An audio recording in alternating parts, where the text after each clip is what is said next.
Bueno, para continuar con la actividad, invito a la doctora Joana Pacheco, residente del tercer año de la Universidad San Martín, para realizar el enfoque multidisciplinario de la TBC.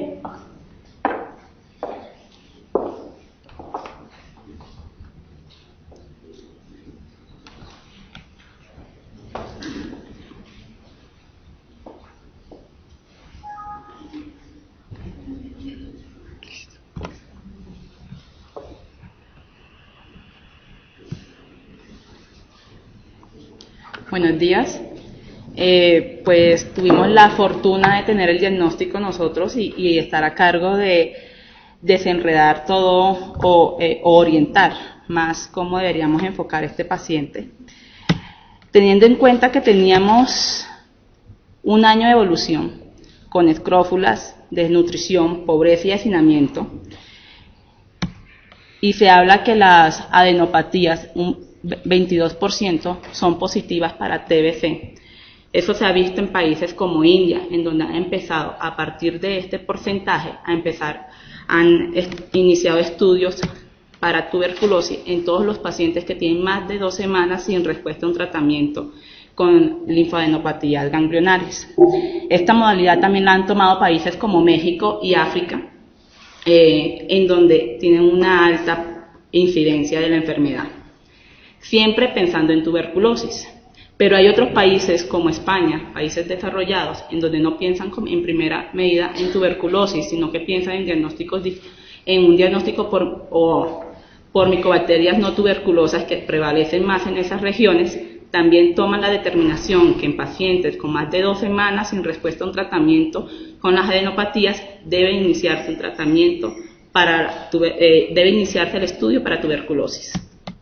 Entonces, teniendo estos datos, debemos integrar todo nuestro grupo médico, paramédico, hablar infectología, intervención de epidemiología, cirugía, consulta externa ya cuando le demos de alta al paciente, inmunología y por nutrición.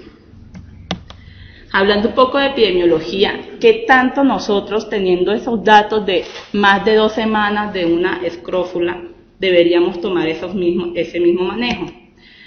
Hasta hace 2 meses, en la semana 30, teníamos un acumulado de 7.194 casos de tuberculosis en nuestro país, de los cuales, como ya sabemos, el más frecuente, 74%, era de origen había sido confirmado por laboratorios, un 24% confirmado por clínica y un 1.3% confirmado por nexo epidemiológico. Los tipos de tuberculosis, el más frecuente, siempre mencionado, 79% la tuberculosis pulmonar, 17% el tipo extrapulmonar y 2.6% el tipo de meningitis tuberculosa. ¿Qué tenemos con este paciente? Si vemos las ciudades y los distritos que más reportan, en un 51.3% son las ciudades de Antioquia, Valle del Cauca, regiones de Antioquia, Valle del Cauca, distritos de Bogotá y Barranquilla. El paciente viene de una región norte, viene del Magdalena, específicamente el Banco Magdalena. Ellos son sitios de remisión a la ciudad más cercana y más grande, que es Barranquilla, conectados por el río Magdalena. Entonces, muchos de estos pacientes aledaños a la ciudad de Barranquilla van a estar reportados en estos datos de Barranquilla. Eso nos apoya más una sospecha en nuestro paciente. Siempre recordar que debemos realizar las fichas epidemiológicas. Algo que cabe mencionar, que a pesar de que las fichas epidemiológicas que tenemos pueden diferenciar los tipos de tuberculosis extrapulmonar, podemos señalar si es pleural, si tenemos abdominal, renal. Cuando va a buscar los datos en Colombia de cuál es el porcentaje de las extrapulmonares y desglosarlas cada uno, no se encuentra. Pero en países como México, en especial para niños, se tienen mejores datos, siempre prevaleciendo como la primera causa extrapulmonar de tuberculosis, la tuberculosis ganglionar. Esta se presenta aproximadamente entre un 10 y un 30%, y los más afectados son los niños entre los 5 y 9 años. Para el Instituto Nacional de Salud, cuando se habla de tuberculosis extrapulmonar, ellos siempre refieren que al ser menos frecuente y afectar órganos de difícil acceso es poco conocida. A esto se le suma que por contener escasos bacilos y su diagnóstico es más difícil. Dentro de la definición como tal de la tuberculosis ganglionar, hablan de adenopatías localizadas en las cadenas laterales posterior en el cuello, con masas que pueden conglomerarse de aspecto inflamatorio, fístulas que cierran y abren alternativamente. Esto va muy de acuerdo con el paciente, pero nunca nos hablan cuánto tiempo debemos esperar para sospecharlas. Como nos hablan cuando nos hablan de con tos de más de 15 días, debemos sospechar en tuberculosis pulmonar. Ya cuando tenemos esta sospecha, ¿qué tanto infectología debe intervenir? Bueno, si lo sospechamos, debemos empezar con desglosar todos los criterios de tuberculosis. El primero que tendríamos aquí sería la sospecha ante la clínica que tiene el paciente. Tendríamos una linfadenitis tuberculosa. Esta no es la imagen del paciente, es tomada, pero lo que quería ver es que vean las características de las adenopatías. En este paciente son bilaterales, cambian de coloración, se fistulizan, es la causa más común de extrapulmonar, tiene una diseminación por vía hematógena. En algún tiempo, la localización hacía pensar que no era por diseminación hematógena, sino por contigüidad. Y en un estudio con 75 pacientes con esas adenopatías, encontraron que solo 5 pacientes tenían tuberculosis de origen que había iniciado o prima infección en la área toda nasofaringea.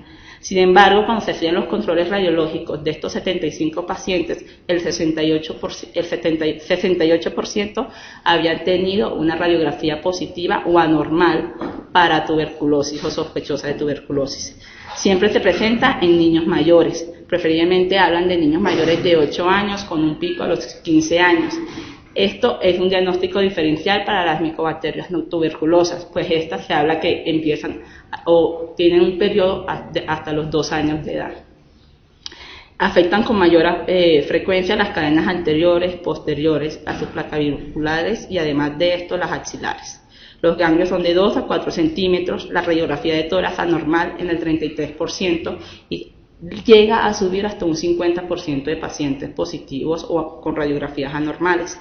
La PPD, tenemos un paciente con una PPD mayor de 20 milímetros, eso pues nos ayuda más al diagnóstico, pero recordamos que entre el 30 y el 70% de los casos solamente es positiva, o sea, se pierde un 30% que nunca pues no vamos a tener positividad de la prueba. Entre la clínica, podemos decir que hablaban de fiebre intermitente de más de 3 meses en el 40% de los pacientes, anorexia, pérdida de peso entre el 30 y el 40%, historias de contactos positivos, solo el 30% de los pacientes habían tenido este tipo de contacto. Y entre la localización, nuestros pacientes tenían adenopatías solo unilaterales, múltiples, preferiblemente del lado izquierdo. No hay mucha diferencia. Hablan de que si es izquierdo o derecha, la diferencia de la derecha era mayor y hablaban de un 57%, mientras que las izquierdas se presentaban aproximadamente en un 50%. Lo que sí hacía mucha diferencia en el porcentaje de la presentación era de ser múltiples, 75% de adenopatías múltiples y solo 26 a 36% adenopatías únicas.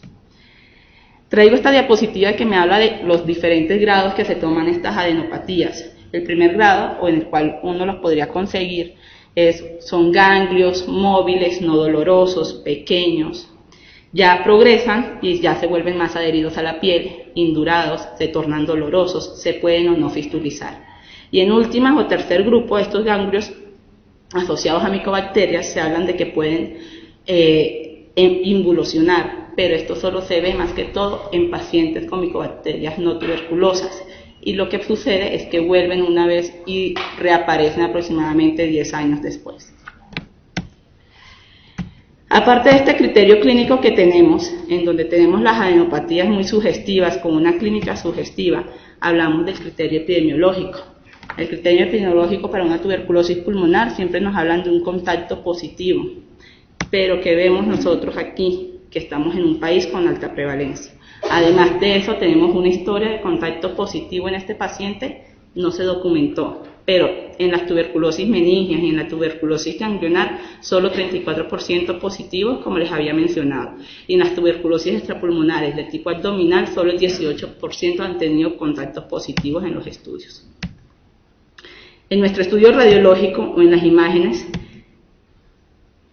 deben hacerse en todos los pacientes con adenopatías, y más si estos pacientes tienen síntomas sistémicos, fiebre, pérdida de peso, asociados a una desnutrición, síntomas respiratorios. En otros países donde se hace el interferón relay 6, que es la identificación del interferón gamma como positivo, es sospechoso de tuberculosis, la reacción de tuberculina mayor a 10 milímetros o edades de los pacientes mayores a 5 años. En nuestro paciente se tomó la radiografía en sí no era muy conclusiva, hablaba que en la región parietal se estaba aumentado, pero ellos no podían descartar que hubiera un conglomerado ganglionar. Sin embargo, teniendo esto, tenemos 37 a 56% de posibilidades de que sí sea una tuberculosis. Entre las indicaciones de realizar un TAC está esta: un paciente sintomático con una PPD positiva y que tenemos una radiografía dudosa. Entonces, además de esas indicaciones que le acabo de mencionar, en estos casos sospechosos, identificar ganglios linfáticos o mediastínicos iliares es mandatorio para hacer TAC, así mismo como en niños asintomáticos con contactos positivos, PPD positivas y rayos X de tórax dudoso. La tomografía axial con este paciente fue mucho más marcada la evidencia de las adenopatías, pues se encontraron adenomegalias visualizadas en el hueco supraclavicular del lado derecho, espacio retrocavo pretraqueal, ventana aortopulmonar, receso pleuroácido esofágico y espacio subcarinal. Algunas presentan el centro hipodenso y sugieren la posibilidad de una necrosis central. El resto del parénquima pulmonar se encontraba en buen estado. Con esto podemos decir que tenemos una alta probabilidad de que sea una tuberculosis. Nuestros compañeros de la Nacional nos comentan que tuvo la prueba de la tuberculina fue positiva, significativamente mayor de 20. Para nosotros en nuestra región, a pesar de que en el exterior toman hasta valores mayores a 15 milímetros, para nosotros el valor máximo debe ser 10 milímetros, tanto para la edad menores de 4 años, pacientes de personal en la cárcel o hacinamiento, enfermedades como diabetes mellitus o insuficiencia renal crónica, país con alta prevalencia como nosotros, personas de salud expuestos. Siempre recordar que en los pacientes inmunosuprimidos, pacientes que están con esteroides, pacientes que están en trasplante renal, radiografías de tórax anormal con clínicas sugestivas y contactos positivos, deben tomarse como positivas los valores mayores a 5 milímetros. Aquí tenemos que tener en cuenta que esto puede tener muchos falsos positivos y uno de esos es la asociación que se ha visto con algunas micobacterias tuberculosas, pero también tenemos que tener en cuenta los falsos negativos. Con toda esta clínica del paciente que nos llegase a salir negativa, no descartaría la enfermedad, pues tendríamos que mirar cómo se realizó la prueba de tuberculina, el sitio, la fecha de vencimiento de la muestra, la cantidad de dosis que se le aplicó al paciente. De acuerdo con todos estos datos, se inician estudios histopatológicos, en los cuales en este paciente nos reportan que tiene 2 biopsias con granulomas no calcificantes, sin Nielsen y PAS negativos. Tenemos una secreción de GRAN negativo para bacilos alcohol resistente, un cultivo de secreción para estafilococo aureus sensible, un sin Nielsen y cultivo para micobacterias de esputo negativo. Hasta aquí, en todo lo que hemos aprendido, no es nada sugestivo para una tuberculosis. Pero ¿qué sucede?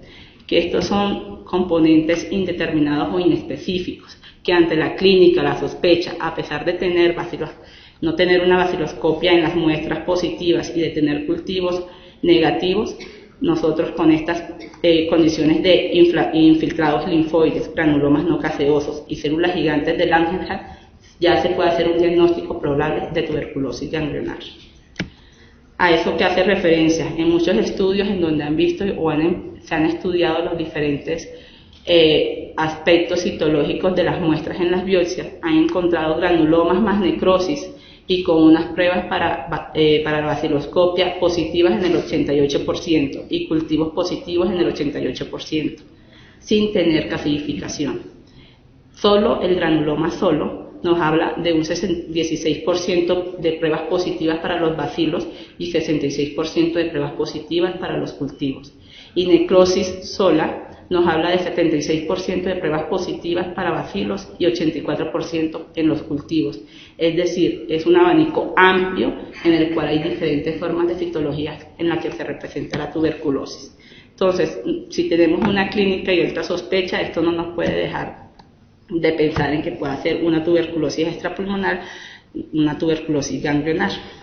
Entonces, en India, como es uno de los países que más prevalencia tiene sobre la enfermedad, se habla de que es un dilema diagnosticar cualquier tipo de tuberculosis extrapulmonar. En ellos hicieron un estudio en donde tomaron tanto la meningia, la ganglionar, la abdominal o ascitis, en donde encontraron solo 31% positivo para sugestivos de enfermedad tuberculosa. El test de la tuberculina solo positivo en 54%.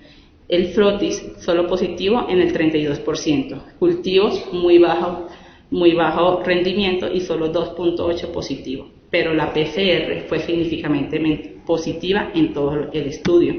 A esto se suma que desde 1996 hasta el año 2007 se han hecho múltiples estudios comparando tanto el frotis para buscar los bacilos, el cultivo y la PCR, donde siempre la PCR tuvo mejor sensibilidad. ¿Por qué hay tanta variación en la sensibilidad o por qué unos sí son positivos y no? Se habla que la técnica de la biopsia con aguja fina más tinción de Sid-Nielsen tiene una sensibilidad que es positiva entre el 0 y el 77%, sensible entre el 76% y específica el 100%. Los cultivos son sensibles en el 88% y la PCR en general tiene una sensibilidad de 88% al 95% de sensibilidad y especificidad del 94 al 100%. Esto varía en muchos estudios dependiendo de que todas las tuberculosis extrapulmonares saben que son paucibacilares y nada más para las pruebas de Sid-Nielsen se necesitan grandes cantidades de bacilos. Es tanto que reflejan que en la tuberculosis meningia, como no se puede tomar grandes cantidades, las muestras muchas veces no van a salir con unos falsos negativos. Ya teniendo en cuenta estos criterios, tenemos un criterio clínico, radiológico, tuberculínico y una sospecha dada la epidemiología, asociado en Colombia con 3 de 4 criterios, ya nosotros tenemos autorizado iniciar un tratamiento supervisado para tuberculosis. Asimismo, uno de los otros guías que se usan o de los criterios es la guía de Toledo, que ya nosotros con este paciente sumamos 7 puntos en donde ya con eso se hace tratamiento. ¿Cuál sería nuestro objetivo en el tratamiento? Reducir la carga de organismos rápidamente. Esto se debe disminuir para disminuir la sintomatología del paciente. Además, asegurar la erradicación, efectividad de los bacilos persistentes. Esto nos va a al tener pacientes con menos cantidad de bacilos, también va a disminuir el riesgo de resistencias y lograr que todo lo anterior tenga el mínimo efecto adverso en el paciente. Revisando todas las guías, todas hablan de lo mismo. En estos pacientes se trata igual que una tuberculosis pulmonar, siempre haciendo el primer énfasis en 2 meses con isoniazida, rifampicina, pirazinamida y se continúa el tratamiento 4 meses más con isoniazida y rifampicina. Las dosis varían en frecuencia, en los primeros 2 meses es diario, de lunes a sábado, el siguiente secuencia de los otros 4 meses es solamente 3 veces a la semana. Se discutía que con 2 es suficiente, pero se hace una tercera dosis para asegurar que el paciente, si ha olvidado una dosis, no tenga tanta incidencia de resistencias o de fracasos en el tratamiento. Lo que pueden variar muchas veces es el uso de etambutol o el uso de streptomicina en estos pacientes. Lo que sucede es que dependiendo cada área o la sensibilidad o qué tan severo usan el estambutol. Por ser nosotros unos países con alta prevalencia, nuestro esquema debe ser con estambutol. Las dosis, entonces isoniazida 10 miligramos por kilogramo de peso, rifampicina 15 miligramos por kilogramo de peso, pirazinamida 35 miligramos por kilogramo de peso y entambutol 20 miligramos por kilogramo de peso. En nuestra área lo que tenemos son pastillas que están con dosis fijas actualmente, pero tenemos que tener en cuenta que esas dosis fijas una tableta tiene 75 miligramos de isoniazida. Eso, ahora de verdad, y hacer los cálculos por peso de nuestros pacientes siempre nos va a dar una dosis subóptima, entre 4 y 6 miligramos por kilogramo de peso. Además, se habla de que los niños son una población acetiladora rápida de isoniazida y que los niveles con estas tabletas se ha comprobado que no son los mismos los niveles que toman los adultos. ¿Qué hay que hacer? Siempre ajustar la dosis de esta tableta a la isoniazida. El susto es que aumenten los efectos adversos del resto de medicamentos, pero al aumentar nosotros las dosis con isoniazida y hacerla exacta, ya estaríamos hablando de que el paciente va a tener una dosis ya fija.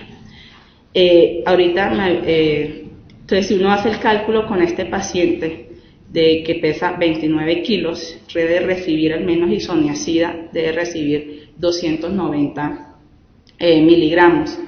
Si nosotros le damos la tableta, 2 tabletas son 150 miligramos. Entonces no logramos la cantidad suficiente. En las respuestas paradójicas al tratamiento estamos dándole el tratamiento al paciente, pero estos pacientes empiezan a deteriorarse. Se define como el empeoramiento de las lesiones de tuberculosis persistentes, teniendo como base los hallazgos clínicos o radiológicos o el desarrollo de nuevas lesiones de tuberculosis en los pacientes que recibieron quimioterapia antituberculosa por lo menos durante 10 días. Entonces son esos pacientes que venían recibiendo el tratamiento, vienen evolucionando la adenopatía, pero de un momento a otro aparecen nuevas adenopatías más dolorosas y empieza a haber malestar general. Esto se presenta entre el 20 al 23% de los pacientes y se da siempre cuando se tiene un tratamiento mayor a 10 días. Se ha reportado hasta 4 meses después del tratamiento el inicio de esta sintomatología.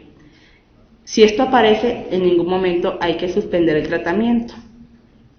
Lo único que en unos estudios se vieron asociado a esta patología o a que apareciera era la presencia paradójica de un aumento de los recuentos de monocitos al ingreso. Los síntomas entre crecimiento de los ganglios se presentaron el 32%, aparición de nuevos nódulos 27%, la presencia de dolor fuerte, intenso, insoportable un 60%, fístulas que reaparecían y desaparecían entre el 2 y el 60%, y hasta 27 meses después un 9 a 11% de los pacientes, a pesar de haber terminado el tratamiento, tenían nuevamente sintomatología. ¿Cuál es la diferencia y cómo descartar que no sea una recaída? Inicialmente tenemos que manejarlos. Se habla del uso de esteroides a 20 miligramos por kilogramo de pesos. Esto desde una guía mexicana. Ellos hablan de que si el paciente está muy sintomático, está corriendo riesgo la vida del paciente dado por compresión de la vía aérea, por el crecimiento de los ganglios, se debe utilizar. Pero en la práctica o en las recomendaciones que se encuentran es que a pesar de que disminuye los días, disminuye solo un día de estancia y no justifica el uso. Además, no es recomendado el uso en niños en la INSA. La excisión quirúrgica o para drenaje sí es recomendable y más si es un ganglio doloroso. Además, con eso vamos a hacer el diagnóstico diferencial de si es una recaída o no es una recaída. Entre el estudio inmediatamente se tengan esta sintomatología, se debe hacer un aspirado con aguja fina y cultivo. Siempre revisar el cultivo previo si se tuvo y mirar si se le hizo pruebas de sensibilidad inicialmente al paciente y compararlas con las nuevas de ser positivo. Esto se categoriza de que se tiene la sintomatología, pero si el aspirado, cultivo y biopsia excisional son todos negativos, esto es nada más una respuesta paradójica. Pero si alguno de ellos nos sale positivo, tendríamos ya que pensar en recaídas, en problemas en donde haya una resistencia a los tratamientos y el paciente sea o drogoresistente o esté extensivamente resistente. Entonces, teniendo en cuenta eso, para nuestros pacientes, en el seguimiento que se le debe hacer, que viene de una región endémica, aunque a pesar que está en amarillito, eso indica que ellos no han reportado, esa región no ha reportado gran prevalencia de de la resistencia. Sin embargo, hay que recordar que ellos muchas veces no reportan en los sitios de origen, sino en el sitio que más cercano les queda, y es Barranquilla. Barranquilla tiene una alta resistencia. En esto se debe al fracaso de un tratamiento sin conversión bacteriológica en la baciloscopia después de 2 meses de tratamiento. Se puede deber a un tratamiento irregular no supervisado en el paciente, o las recaídas que pueden aparecer positivos después de que venían siendo negativos los pacientes.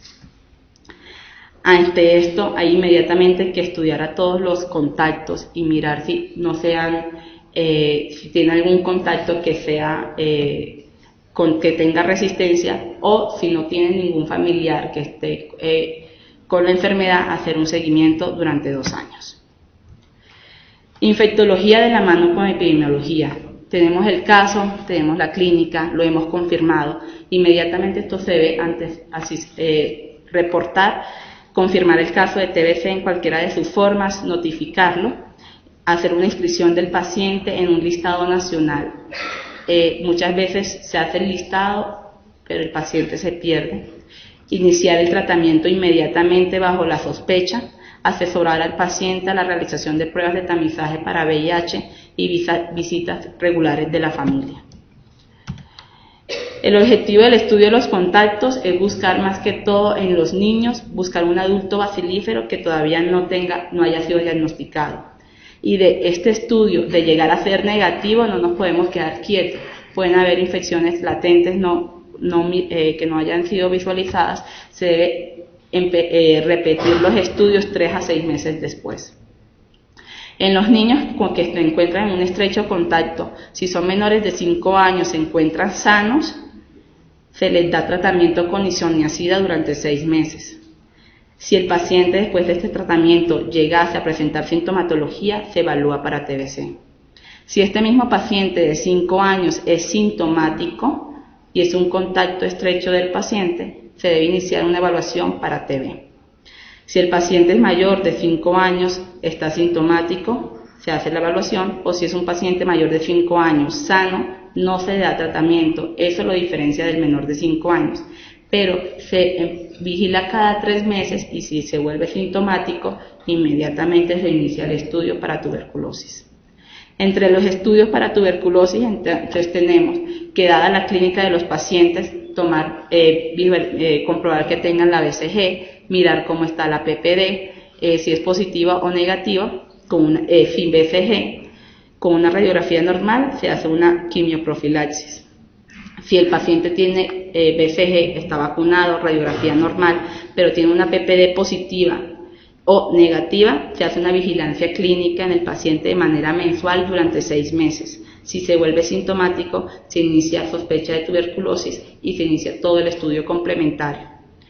Cuando estos pacientes con una BCG y radiografía anormal, con PPD positiva y negativa, clínicamente sintomáticos, se inicia sospecha de TBC, se les realiza vaciloscopia de expectoración si tienen síntomas respiratorios o si han llegado a presentar aparición de adenopatías.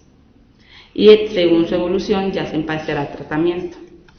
En cuanto a la inmunología, en este paciente nos han mostrado la respuesta con inmunoglobulinas. Hay que recordar que estos pacientes no tienen una respuesta humoral, sino una respuesta celular. Lo más probable es que las inmunoglobulinas estén normales. En tanto a la inmunoglobulina proreola, pues se hablaba de que tenía anticuerpos. Los antígenos de superficie para hepatitis B con valores mayor a 1000 nos hablaban más de una vacunación en el paciente. Y los estudios de fagocitosis normales. Este paciente inmunológicamente estaba sano y no nos asimilaba que tuvieran una inmunodeficiencia. Pero ¿qué influye en que estos pacientes tengan una primoinfección y desarrollen una tuberculosis ganglionar? Hay que mirar que esta cepa ha sido múltiples veces, a pesar de estar vacunado, la cepa de la vacuna ha sido múltiples veces cultivada desde 1882, que se aisló el bacilo, y en 1921 que Calmette-Guerin hicieron la vacuna. A eso hace referencia en que por estar tantas divisiones disminuye la eficacia de la vacuna, y al pasar el tiempo se ha visto en un estudio de Gran Bretaña que, a pesar de ser viejitos, ellos ya venían viendo o se reflejaba que había una disminución de la eficacia. Entre 1950 y 1970 se incluyeron 54.000 pacientes entre los 14 y los 15 años, en los cuales encontraron que al primer año había una disminución del 84% de la eficacia de la vacuna, y entre 10 y 15 años después había una disminución hasta el 59%. La vacuna, ya sabemos, puede proteger contra la meningitis tuberculosa y TBC miliar, y esto es constante en el 50%, más del 50%, y se habla de una eficacia hasta del 88%. Pero ¿qué pasa en adultos y adolescentes, como es nuestro paciente? La eficacia va de 0 al 80%, y en la TBC pulmonar entre el 60 al 66%. Es decir, se encontraba en una etapa en que ya su eficacia de vacunación, si es que estaba vacunado, no tenía la suficiente carga.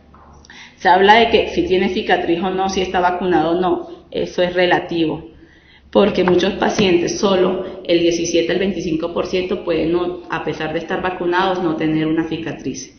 Y lo que les comentaba, las múltiples cepas, la exposición a micobacterios ambientales, la dosis de la vacuna y el estado nutricional del paciente hacen que esta sintomatología se pueda presentar. ¿Qué otras cosas se han visto que puedan influir en el paciente? Es un paciente normal, pero ¿qué otras cosas podríamos buscar? Se ha visto que pacientes con interleuquina 4, hay una exacerbación de esta interleuquina que interfiere con la acción del interferón gamma. Entonces el interferón gamma no puede actuar en esos primeros 6 meses, lo que hace más latente o más fácil para que estos pacientes tengan progresión de la enfermedad. Entonces, en estudios como en países como Pakistán, se ha empezado a estudiar interleuquina 4 en muchas familias para mirar qué pacientes tienen riesgo de progresiones a patologías extrapulmonares dentro del grupo familiar. Entre la intervención quirúrgica, entonces, las indicaciones de la biopsia, tipo y toma de muestra, qué análisis que se debe analizar. Entonces, entre la aspiración, vamos a hablar un poco de las indicaciones de la aspiración por aguja fina. Entonces se habla de adenomegalias en pacientes pediátricos, pacientes con diagnósticos previos de malignidad, las adenomegalias intratorácicas, intraabdominales y retroperitoneales. La incisión o aguja fina, si hay un plastrón adenomegálico o voluminoso e infiltrante donde la biopsia sea mucho más riesgo. La excisional, lo más adecuado para el diagnóstico, en este caso para tuberculosis ganglionar se recomienda la biopsia. El tratamiento, las transoperatorias o perioperatorias adenomegalias intratorácicas, intraabdominales, siempre se refiere que se debe sacar la muestra completa, no fraccionada, tratar de que en lo posible se tenga mayor cantidad para tener mejores cortes. La biopsia del ganglio linfático, especialmente los cirujanos deben tener en cuenta de hacer una biopsia del ganglio linfático más grande, no del que es más fácil accesible. Cuando hay adenomegalias periféricas generalizadas, hacer biopsia de cervical inferior, supraauricular y axilar. Obtener el ganglio linfático completo, no fragmentado, evitar el uso de pinzas o manipulación del ganglio que altere la muestra, o en ausencia de un patólogo se puede hablar de que se puede colocar en formol. Pero ojo, el formol puede naturalizar la muestra. Entonces, antes de hacerlo, siempre se debe, si estamos pensando en una tuberculosis, averiguar con el laboratorio cuál es la mejor forma para tomar la muestra, ver que esa muestra llegue rápidamente al laboratorio y tener menos riesgo de que los bacilos pierdan vidas, mueran si no se tiene una adecuada preservación.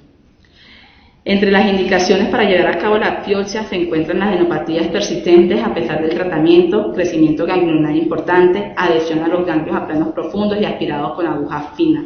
En esta imagen se muestra cómo se saca una patología o una adenopatía completa. Siempre imperativo lo que les comentaba, engranar todo, hacer un engranaje con todos los que participan en las tomas de las muestras, mirar qué tan rápido llega el laboratorio, llegar del laboratorio el día que vamos a tomar las muestras, tiene todos los elementos necesarios. Se toman entre 1 y 2 muestras, estas muestras se deben dividir en 3 partes, una para PCR, otra para cultivo y citología. Siempre recordar que la PCR tiene mejor preservación en congelación. Es decir, que si nosotros le ponemos formol, no la congelamos, entonces ya la PCR va a perder su sensibilidad y especificidad. En consulta externa, este paciente ya le dimos salida y vamos a hacer todo su seguimiento. El seguimiento puede ser dado por infectología o por nosotros los pediatras. Para una tuberculosis ganglionar no encontré exactamente cuál es el tiempo ideal. Lo que encontraba era citas de control mensuales, más que todo para tuberculosis pulmonar durante las primeras etapas y luego cada 2 meses en las siguientes etapas. Lo otro, asociado por la OMS, 2 semanas después de iniciado el tratamiento, empezar la primera consulta. Al final de la fase intensiva, tener otra consulta y cada 2 meses al finalizar el tratamiento. Lo otro que encontré en un estudio indio, en donde ellos hicieron solo 6 controles, solo 3 controles en los pacientes, los hacían cada 2 meses y era específico para pacientes con adenopatías. El objetivo es verificar que se lleve a cabo el cumplimiento de la medicación. Siempre se debe evaluar la toxicidad por medicamentos, la presencia de ictericia, reacciones, alteraciones en el hemograma, función hepática, mirar si hay una regresión o no de nuevos ganglios. Se habla que el 78% de los ganglios regresan al finalizar el tratamiento y solo se ha presentado 22% palpables al final del tratamiento. Los síntomas constitucionales del paciente se debe ver que no persistan, pues esto es un indicio de que el tratamiento no está funcionando.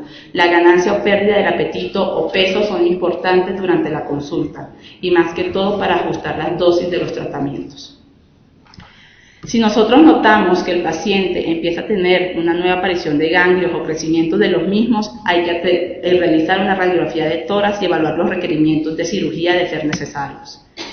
76% de los pacientes presentan náuseas y todas están asociadas al tratamiento, pero al finalizar el tratamiento, después de esos 6 meses, ninguno de los pacientes reporta esta sintomatología. El control radiológico, ¿cuándo hacerlo o si se debe usar ecografía?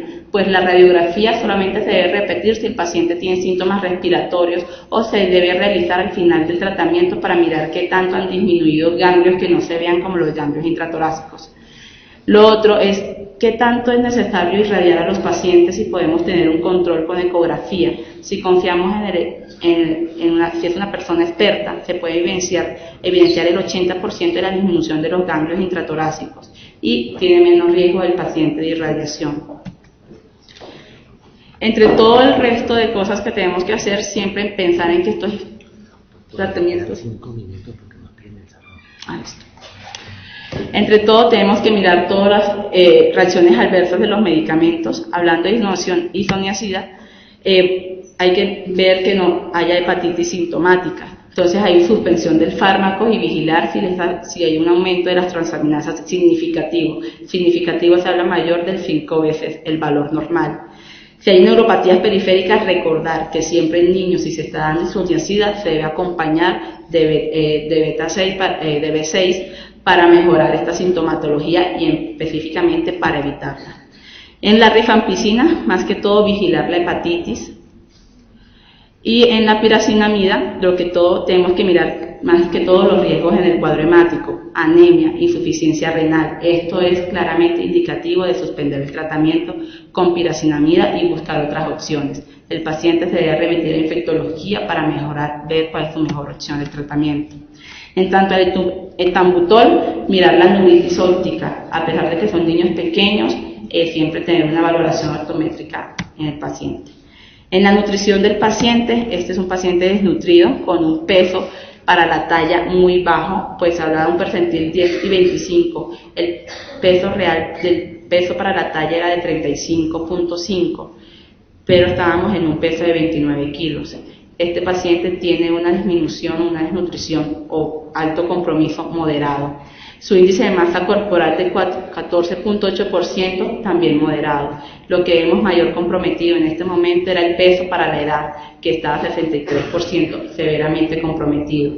A esto podríamos hablar que encontramos ante una desnutrición crónica moderada agudizada. El aporte calórico, calcularlo en el paciente. Siempre tener todos los cálculos pendientes, las proteínas el aporte calórico, el aporte graso y el aporte de carbohidratos. Importante aquí recalcar que a pesar de que este paciente necesitaba un requerimiento inicial de 2.900 calorías que le daban el 100% del aporte, nosotros debemos empezar solo con el 70% y aumentar de acuerdo a la ganancia del peso del paciente. Siempre organizar las dietas, 6 dietas fraccionadas, supervisadas y suplementadas si es necesario. El suplemento siempre debe ir entre las comidas no principales. Importante recordar de este objetivo, estimular el apetito versus la nutrición nocturna. Si el paciente no está comiendo y no estamos llegando a nuestro objetivo, dar nutrición nocturna durante 12 horas con un suplemento adecuado es mejor. Si hemos comprobado que este paciente tiene resistencia y está recibiendo fluoroquinolonas, hay que recordar que los suplementos alimenticios muchas veces disminuyen la reabsorción de la fluoroquinolonas y vamos a causar más resistencia. Mantener siempre el complejo B y en especial la vitamina B6. El seguimiento por nutrición cada 2 a cada 3 meses en niños menores de 2 años si tienen una desviaciones estándar menor de 2. En nuestro caso, en nuestro paciente que entraba entre los niños adolescentes de 5 a 18 años con un índice de masa corporal menor de 2 desviaciones, su seguimiento por nutrición debe ser cada 2 a 3 meses. Si esto es lo contrario y el peso se encuentra muy bien, el control nada más se debe hacer cada 6 meses. El seguimiento del programa, importante que unir tanto la EPS, el hospital que lo trató, juntar trabajo social, juntar psicología para realizar las entrevistas sociales y coordinar las visitas domiciliares. El objetivo es que siempre el paciente se sienta apoyado, el objetivo es mirar siempre que esté bajo supervisión del tratamiento y que haya menos recaídas. Además de eso, valorar todo el nivel socioeconómico que tiene el paciente, la red de apoyo que tiene el paciente, pues si no la tiene, podérsela dar el Estado. El acompañamiento del paciente y de su familia, siempre dándole el apoyo porque las recaídas, las ausencias de tratamiento son muchas. Y hay que recordar que nosotros no solamente tenemos como pacientes al niño, también tenemos como pacientes a la familia que siempre están ahí imperativamente pendientes de qué pasa. Y muchas veces ya yo lo vi bien, doctora, y dejan el tratamiento incompleto. Muchas gracias.